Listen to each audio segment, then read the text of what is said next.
WhatsApp everyone, welcome back to the channel. आज हम accounting principle के नेक्स्ट टॉपिक्स देख रहे हैं। इसमें फर्स्ट है गोइंग कंसर्न कंसेप्ट। ठीक है, गोइंग कंसर्न कंसेप्ट का मीन्स क्या होता है? जो लंबे समय के लिए चलता है। ठीक है, जैसे it is assume that the business will continue to exist for long period in the future.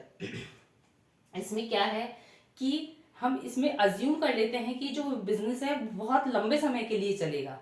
Suppose हम बात करते हैं कि हमने लोन लिया है 10 साल के लिए।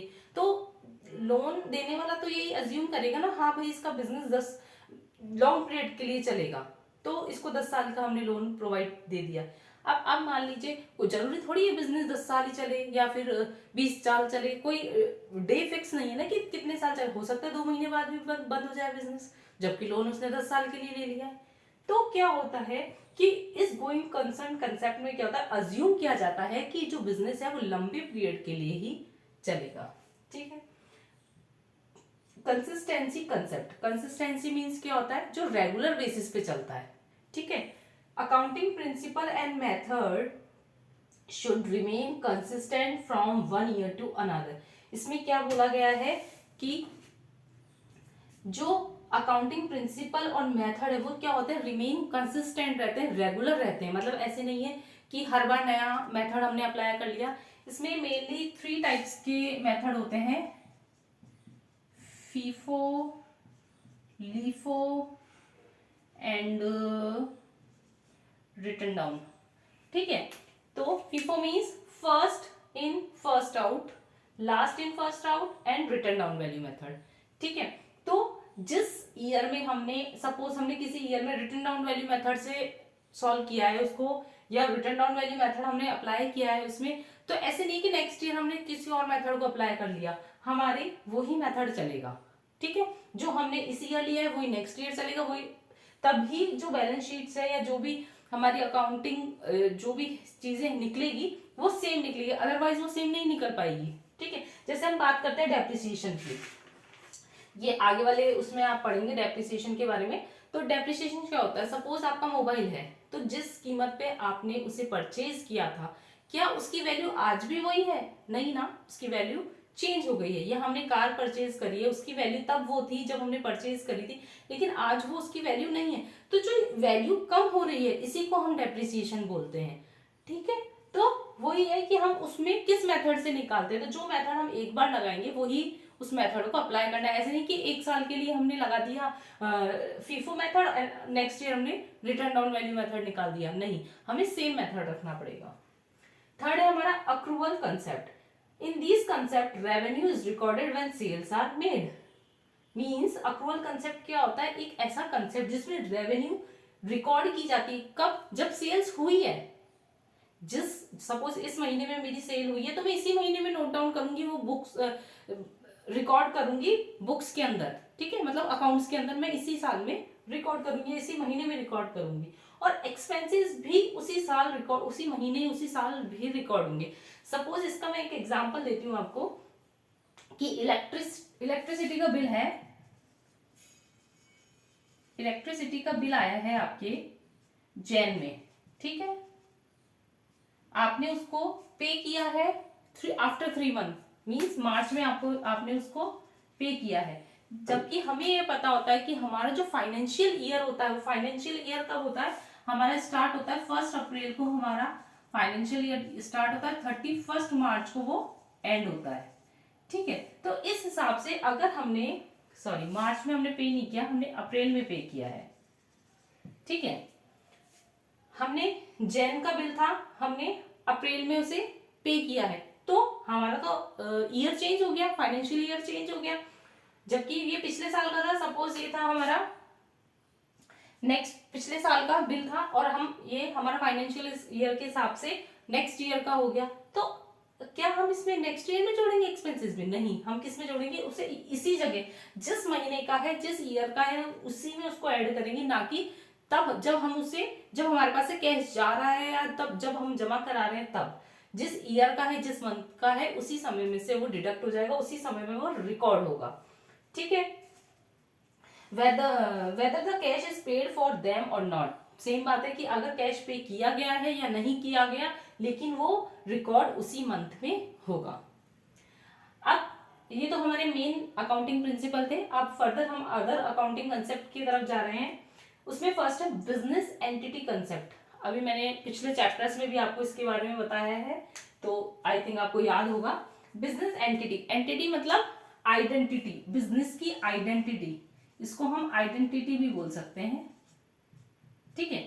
बिजनेस की आइडेंटिटी क्या है? Business is treated as unit separate and distinct from its owner, creditor, manager and other. इसमें आपको क्या बोला गया है कि जो बिजनेस है उसकी आइडेंटिटी अलग है और जो उसका ओनर है उसकी आइडेंटिटी अलग है। दोनों एक पर्सन नहीं है ये, ठीक है, दोनों डिफरेंट है।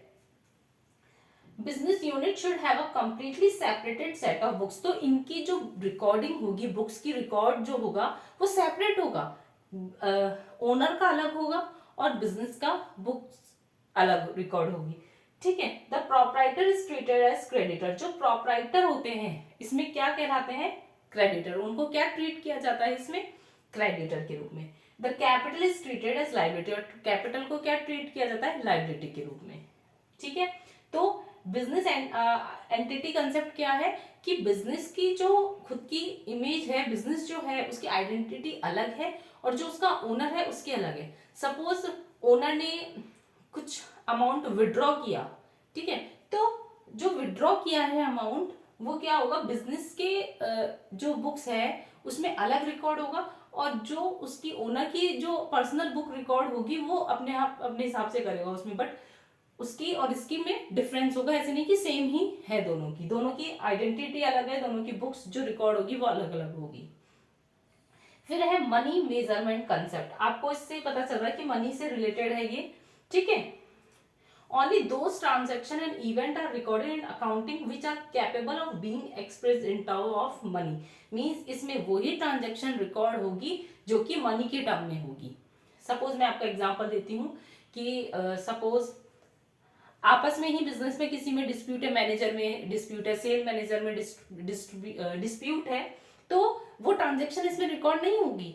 या फिर स्ट्राइक चल गई, स्ट्राइक हो गई हमारे उसमें, और स्ट्राइक की वजह से हमें बहुत लॉस हुआ है और इस जो हमारा कॉम्पिटिटर था उसको बहुत फायदा हुआ है, उसके मार्केट में जो प्रोडक्ट बहुत अच्छा बिका है, तो वो भी हम इसमें रिकॉर्ड नहीं करेंगे क्योंकि ये सब मनी के टर्म में नहीं है, ठीक है। तो इसमें जो रिकॉर्ड होता है वो सिर्फ मनी के टर्म में रिकॉर्ड होता है, ठीक है। और अगर हम बात करें, एक एग्जांपल देती हूँ मैं आपको जो आपकी बुक में भी दे रखा है, एनसीईआरटी की बुक में, कि for example a business on a particular day has 50,000 in cash, कि 50,000 पर्टिकुलर डे पे कैश है उसके पास। इनमें से 5,000 kilogram of raw material, 10,000 kilogram of finish goods, 5 machines, 100 chairs and 20 fans. तो ये मनी के टर्म में नहीं है ना, हमें बता दिया 100 चेयर है, भाई हमें बोल दिया कि 100 चेयर है, 500 फैंस है, एक्सेट्रा एक्सेट्रा, तो इससे हमें मनी तो पता नहीं चली ना। अगर हमें वो बोले कि हाँ 10,000 के फैंस हैं, 10,000 के फैंस हैं या 20,000 की चेयर है, तो ये रिकॉर्ड होगा उसमें, ठीक है, ये रिकॉर्ड होगा, ना कि 100 चेयर है, 500 फैंस हमने लिए, ये रिकॉर्ड नहीं होगा। रिकॉर्ड क्या होगा कि 20,000 चेयर्स है, 10,000 फैंस है, ठीक है, तो ये रिकॉर्ड होंगी। जो मनी की फॉर्म में होती है, मनी के टर्म में होती है, वही रिकॉर्ड की जाती है मनी मेजरमेंट कंसेप्ट के, ठीक है। उसके बाद नेक्स्ट है हमारा अकाउंटिंग पीरियड कंसेप्ट। अब इसमें क्या है? The entire life of a firm, the entire life of the firm is divided into small time interval, ठीक है। हम लंबे समय के लिए नहीं देख सकते ना, इतना लंबा पीरियड होता है कितना, तो हम उसको कैसे देखेंगे? तो हम क्या करते हैं, उसको छोटे छोटे इंटरवल्स में डिवाइड कर देते हैं, ठीक है, for the measurement of the profit of the business. Business के प्रॉफिट का पता लगाने के लिए। अब बिजनेस चल रहा है आपको 20 साल, कोई 50 सालों से बिजनेस चल रहा है, तो क्या हम प्रॉफिट का पता नहीं लगाएंगे? हम कैसे पता लगाएंगे प्रॉफिट का? तो हम क्या करते हैं, जो एंटायर फर्म होती है, एंटायर लाइफ होती है फर्म की, उसको डिवाइड कर देते हैं स्मॉल इंटरवल्स में, ठीक है, प्रॉफिट पता लगाने के लिए, ठीक है। ये पीरियड कितना होता है? 12 मंथ पीरियड होता है ये, ठीक है, 12 मंथ का पीरियड होता है। और जो मैंने आपको बताया कि financial statement financial year beginning on 1 April, means 1 अप्रैल जो हमारा कैलेंडर ईयर होता है वो कहाँ से चालू होता है, 1 जनवरी टू 31 दिसंबर।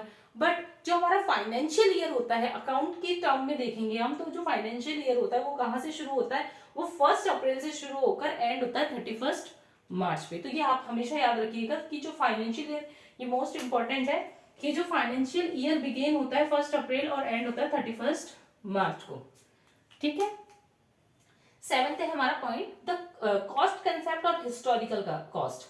अब आपको हिस्टोरिकल कॉस्ट कंसेप्ट से क्या समझ में आ रहा है? हिस्टोरिकल क्या होता है? पुराने कंसेप्ट। ठीक है, तो नहीं इतना पुराना भी कंसेप्ट नहीं है, आप देखो इसे। These concept and asset is ordinarily recorded in the book of account at the price at which it was acquired. Means जिस भी अमाउंट में हमने उसे परचेज किया है, सपोज हमने कार खरीदी है, बिल्डिंग खरीदी है, हमने 20 लाख की बिल्डिंग खरीदी है, 20 लाख की, ठीक है, these cost become the basic of all subsequent account for the assets. Means हमने कोई 20 लाख की बिल्डिंग खरीदी है, तो वो क्या कहता है, हिस्टोरिकल कॉस्ट क्या कहती है, ये कंसेप्ट क्या कहता है कि उसे 20 लाख का ही शो करो आप। हो सकता है उसकी वैल्यू बढ़ गई हो, भाई बिल्डिंग है उसकी वैल्यू बढ़ गई हो सकता है उसकी घट गई हो वैल्यू, लेकिन इस कंसेप्ट के अकॉर्डिंग आपको वही टर्म लिखनी है जो उसकी एक्चुअल टर्म है। 20 लाख में खरीदी है तो आपको रिकॉर्ड क्या करना है, 20 लाख का ही करना है। ठीक है, इसमें मैं आपको एक एग्जांपल देती हूं।